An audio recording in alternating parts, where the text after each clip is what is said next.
E a vida continua. Capítulo 9. Irmão Cláudio. Fim da aula, recomendados pela senhora Tamburini, que não pudera comparecer à reunião, Fantine e senhora Serpa se demoraram em companhia do irmão Cláudio, que os recebeu carinhosamente na intimidade. Não residia ali, explicou. O instituto desdobrava serviços em todo o prédio, ocupando-lhe as dependências. Ainda assim, que os amigos se sentissem convidados para alguns dedos de prosa em casa, onde, junto da esposa, teria prazer em recebê-los. Já que a senhora Tamburini o indicara como um explicador capaz de prestar-lhes informes a respeito do problema que reputavam importantes, punha-se-lhes à disposição para atender no que lhe fosse possível, conquanto se reconhecesse inabilitado a satisfazer como desejaria. Tudo isso era dito cortesmente em recinto enluarado no jardim da instituição, onde pequenos grupos de estudantes se espalhavam aqui e além. Ladeando mesa fixa, conversava o trio animadamente. Tão grande e tão manifesta a familiaridade em pauta que nada faria supor estivesse integrando um quadro que não fosse essencialmente terrestre. Em razão disso, não obstante a fisionomia cismativa de Ernesto, exprimindo incerteza e ansiedade, via-se Evelina senhora de si, absolutamente convencida de que se achava num recanto autêntico do mundo em que sempre lhe fora habitual. Compreendo que se proponham a saber algo da nova residência, expôs irmão Cláudio imperturbável. Porquanto a irmã Celusa Tamburini notificou que estão ambos despertos no hospital de alguns dias para cá. Sim, é bem isso, confirmou Ernesto, e somos gratos pela atenção que nos dispensa. Professor, interveio a senhora Serpa, confiante. São tantos os comentários absurdos que já ouvimos em nossos poucos dias de contato com o novo meio, que de minha parte estimaria estar informada se dispomo da liberdade de perguntar ao senhor tudo que nos causa espécie. Oh, claramente, indague em tudo, embora não me veja capaz de a tudo responder.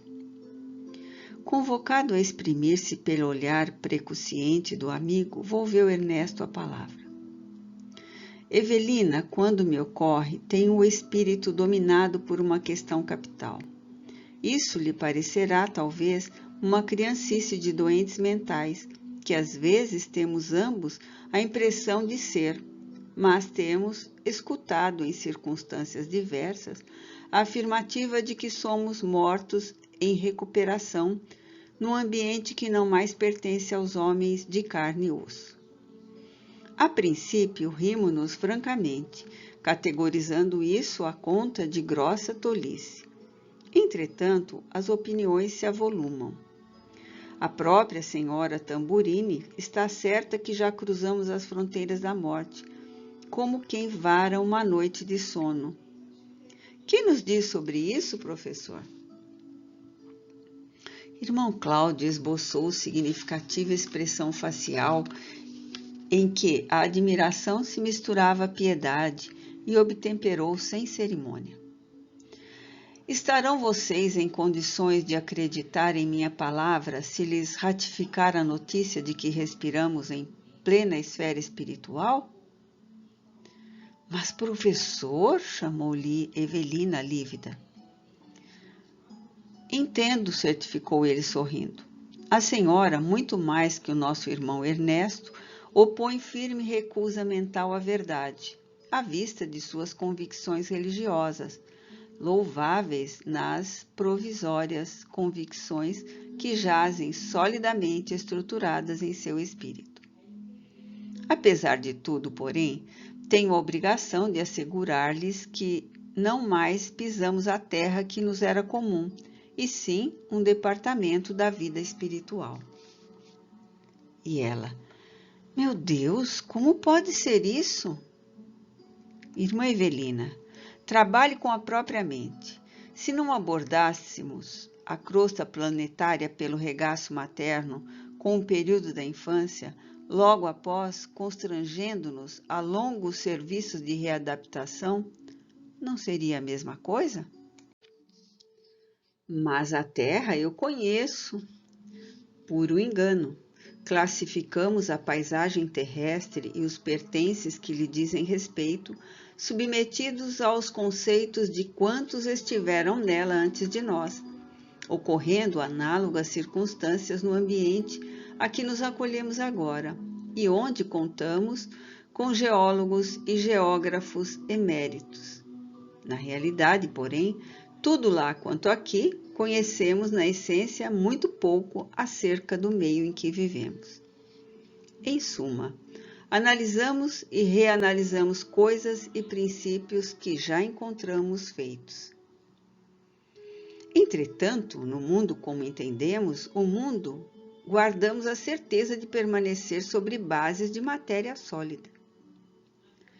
Irmã Evelina, quem lhe disse que não moramos lá na arena terrestre, detido igualmente num certo grau da escala de impressão do nosso espírito eterno? Qualquer aprendiz de ciência no planeta não desconhece que a chamada matéria densa não é senão a energia radiante condensada. Em última análise, chegaremos a saber que a matéria é luz coagulada, substância divina que nos sugere a onipresença de Deus. O senhor quer afirmar mesmo que não estamos agora domiciliados no plano físico? Voltou Fantine a manifestar. Chame-se a este mundo que existimos, neste momento, outra vida, outro lado, região extrafísica ou esfera do espírito. Estamos num centro de atividade tão material quanto aquele que se movimentam os homens, nossos irmãos ainda encarnados, condicionados ao tipo de impressões que ainda lhes governam, quase que de todo os recursos sensoriais. O mundo terrestre é aquilo que o pensamento do homem faz dele. Aqui é a mesma coisa. A matéria se resume à energia. Cai lá, o que se vê é a projeção temporária de nossas criações mentais. Então, morrer? Qual a novidade acerca disso? Qual o maior interesse em nos reconhecermos redivivos? As incógnitas da vida exterior, com os desafios delas resultantes, são as mesmas. Entretanto, se a criatura aspira efetivamente a realizar uma tomada de contas, encontra neste novo mundo surpresas muito fascinantes no estudo e redescoberta de si mesma. Somos, cada um de nós, um astro de inteligência a perquirir e a aperfeiçoar por nós próprios. Ernesto sustentou o interrogatório. Todos os mortos estarão em todos os lugares da Terra em condições idênticas às nossas? Impossível.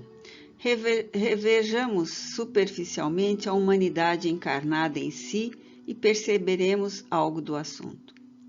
Contamos na Terra, de onde somos egressos, milhões de pessoas sensatas e espiritualmente desequilibradas, sadias e enfermas, instruídas e ignorantes, relativamente sublimadas e outras tantas ainda excessivamente animalizadas, confiantes e descrentes, amadurecidas na evolução ou iniciantes nela. Impraticável categorizá-las depois da morte, segundo um critério exclusivo. Cada qual estará em seu grupo e cada grupo em sua comunidade ou faixa de afinidades. Nada mais fácil padronizar as situações dos espíritos desencarnados. Basta recordar que 150 mil pessoas, aproximadamente, por dia, saem da circulação do ambiente físico, na média flutuante de 100 por minuto, largando afetos, realizações, compromissos, problemas. Ora, Todos são filhos de Deus e recebem de Deus atenções e providências, análogas do ponto de vista do amor com que somos envolvidos na criação, embora diversas nos modos múltiplos em que se exprimem. Razoável reconhecer que por muito se enfeitem externamente com as honras que lhes são prestadas pelos entes queridos quando se despedem do mundo. Os homens, quaisquer que sejam, chegam aqui como são. Porque hajam desencarnado, o louco não adquire juízo de um dia para o outro, nem o ignorante obtém a sabedoria por osmose. Depois da morte, somos o que fizemos de nós na realidade interna e colocamos-nos em lugar compatível com as possibilidades de recuperação ou com as oportunidades de serviço que venhamos a demonstrar. Estamos diante de trabalho imenso, observou Fantine espantado. Sim, no mundo dos homens, uma criatura não se modifica de improviso por haver atravessado o oceano de um continente para o outro. Acontece o mesmo nos domínios do espírito. Há tempos, sublinhou Ernesto, li mensagens de entidades desencarnadas, merecedoras de crédito, relacionando sofrimentos e conflitos que experimentaram em regiões inferiores, individualidades, aliás, que me pareceram senhorear largo patrimônio de recursos intelectuais. Nada de admirar, por imposição de nossas necessidades, nós mesmos estamos residindo em zona dessa, na vizinhança das criaturas encarnadas. Refiro-me a regiões tenebrosas ou infelizes, relativamente às quais ouvi tantas dissertações e onde se desarvoram tantos irmãos nossos. Fantine, precisamos certificar-nos, clareou o mentor, de que esses lugares não são infelizes, de vez que infortunados são os irmãos que o povoam. Os jardins e os pomares que enriquecem o manicômio deixarão de ser jardins e pomares porque existam enfermos a desfrutar-lhe as emanações nutrientes?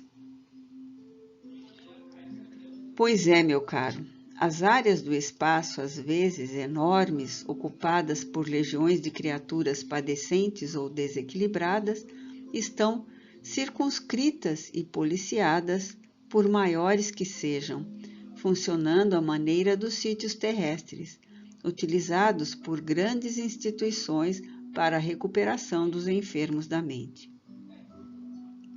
Você não ignora que existem doentes da alma, consumindo larga faixa da existência nos hospícios acolhedores da terra. Isso acontece aqui também. Ladeando o nosso vilarejo, temos vasto território empregado no asilo a irmãos desajustados, aos milhares, mantidos e vigiados por muitas organizações de beneficência que trabalham no socorro fraternal.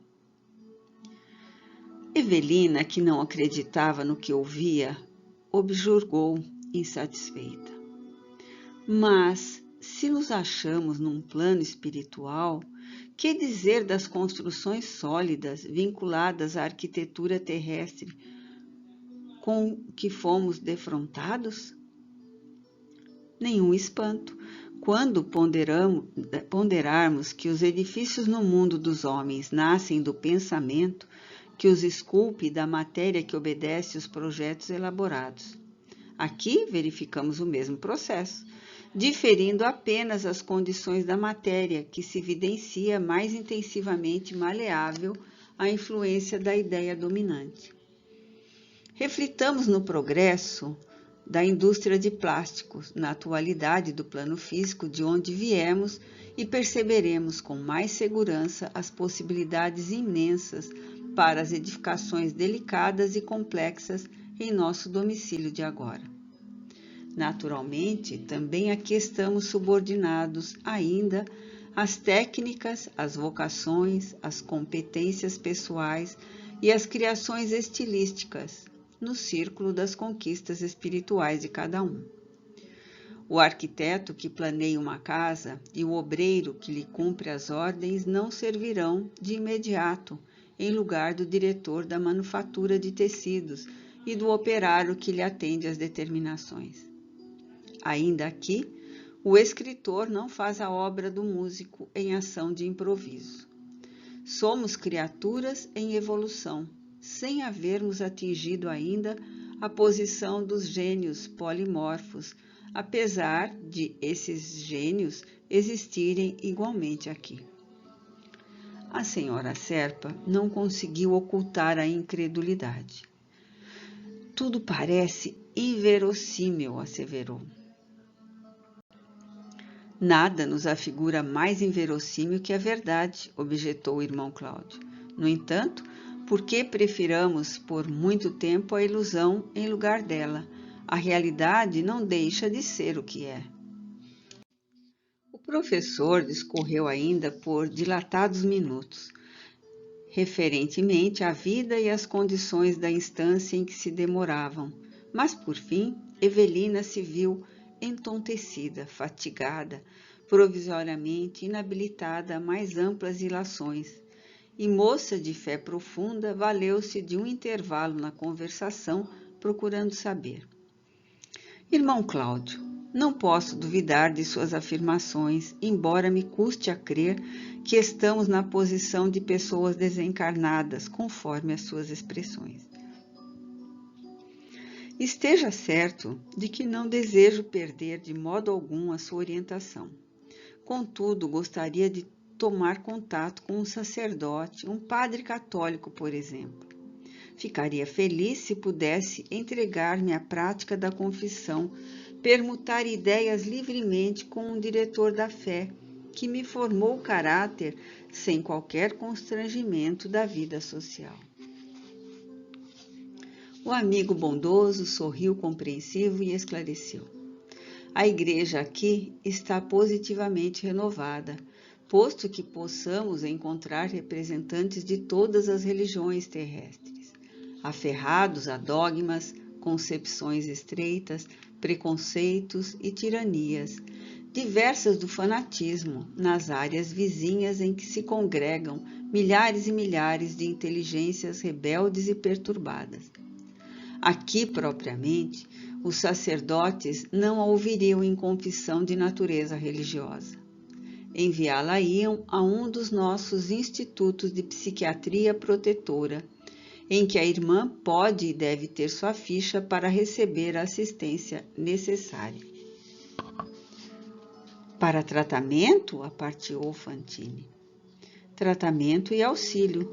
Uma carteira de identificação para serviços de amparo e análise numa casa de supervisão espiritual das que me refiro. É valioso documento para que não estejamos aqui, nos primeiros tempos de adaptação, num lugar intermediário entre planos inferiores e superiores, sem assistência justa. É indispensável nos poupemos tanto quanto possível a dissabores desnecessários. Oh, exclamou Ernesto entusiasmado, esse tipo de confissão me interessa. Se estamos mortos, ou se, obtemperou o mentor bem-humorado, demonstra que você e Evelina me consideram um contador de histórias inverídicas. Vocês estão desencarnados com raízes pregadas no chão da terra. Todavia, isso é natural. Aguardemos o tempo.